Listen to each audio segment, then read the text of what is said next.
Being known as the kid who always goes to sleep in class can go two ways. You're constantly in trouble with the teacher, or you're amazing at covering it up. I was a bit in the middle. While I was sometimes slouched in my seat, I also could sleep on my arm to where it looks like I was looking at my notebook. But most of the time, the teacher would immediately know. That was mostly because I was the only one that asked questions in class. To be fair, it's hard to understand a lesson if I was asleep for the first half. Fortunately, for the most part, I was able to pick up the lessons pretty quick.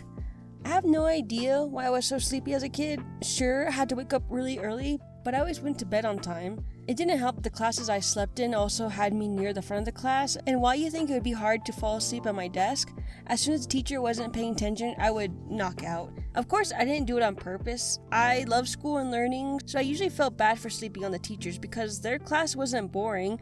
I just had a hard time staying awake for the day. So again, I have no idea why I fell asleep so fast. But it got so bad the teachers just stopped waking me up. I didn't sleep throughout the whole class, and I'd routinely wake up to write notes and answer questions. Still proud of myself that I didn't fully sleep through a whole class. And you would think I'd be made fun of for doing this multiple times, but nope. I was very lucky because I had the same classmates since I was in middle school, and they experienced me when I was in my Teenage Mutant Ninja Turtles and anime craze, so once you see that, I think me sleeping in class isn't that bad. You see, in my middle school and high school, we had separate advanced classes, which was a weird middle ground of learning the same subjects as the other kids and materials from a higher grade. And I was from a small town, so there was only a handful of kids to fill these classes. So maybe I experienced high school a little differently because everyone I went to class with was very familiar with each other. So I did fall asleep, but my classmates would just hand over their notes when I woke up real quick. All in all, it wasn't that hard. But as I said before, I also was the one who usually engaged with the teacher. And it's mostly because it was pretty hard to find someone willing to ask questions or go up to the board to answer questions. And that's because we were all self-conscious high schoolers. My mother is a teacher, so I know that most teachers like it when students engage and ask questions with the lesson. So I was pretty happy to volunteer, and a lot of teachers liked me for that. Since I was asleep for parts of the lesson, I had an excuse.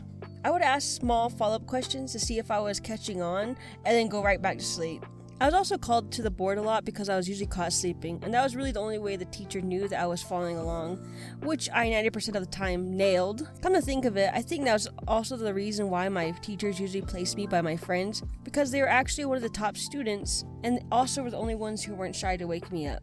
However, this was high school, and it was a bit different at our local college where in my last video I mentioned, where I took dual classes. But before I started my college classes, I had to get 2 letters of recommendation by 2 teachers from my school. So imagine my embarrassment when I figured that most of my teachers would probably point out my sleeping habits in these letters. It was not ideal, but I had the idea of asking all my teachers to write a letter of recommendation for me, and then I would keep tabs on what they were writing. So I would annoy them a little bit to get a sneak peek at the letter they wrote, and to my credit, only a couple teachers mentioned me sleeping in class. But it was still embarrassing to hear my teachers tell me I was great for the program, but joked I was like a wind-up doll that would be awake one minute and slumped over passed out the next. I expected it, and I knew they knew I was sleeping in class quite often, but they didn't hold back when they spoke to me. It was in a joking manner, of course. I still laugh about it. After I collected the letters, I, of course, turned in the ones that I was most positive that didn't mention me sleeping in class, and then, boom, I was at the college. I will admit there's not much difference falling asleep in college or high school, though college classes were more difficult, so there was more risk in falling asleep and missing a lesson.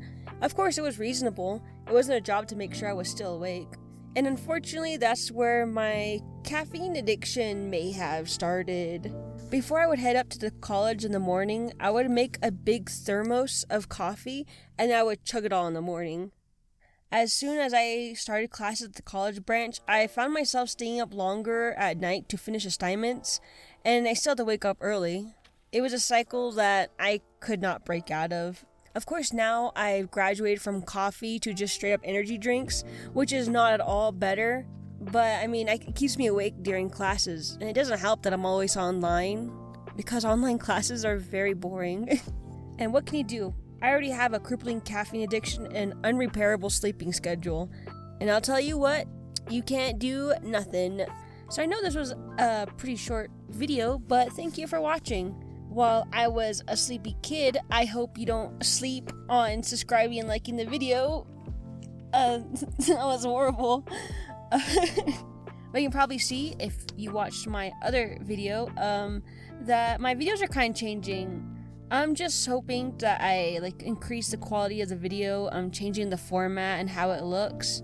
There's still some things I want to change around, but I'm liking the slow improvement. Of course, if you want to see the completed image of the speed draw, my socials are in the description and my comics are on Tumblr, and I strongly suggest Tumblr because that's the only place they're organized. It sucks that Tumblr is the only website that would allow me to do that. It seems like Instagram was also one, but they removed I forgot what they're called. I think they were guides. They got rid of that. But again, thanks for watching, and I hope you stay safe and have a good day. Bye-bye.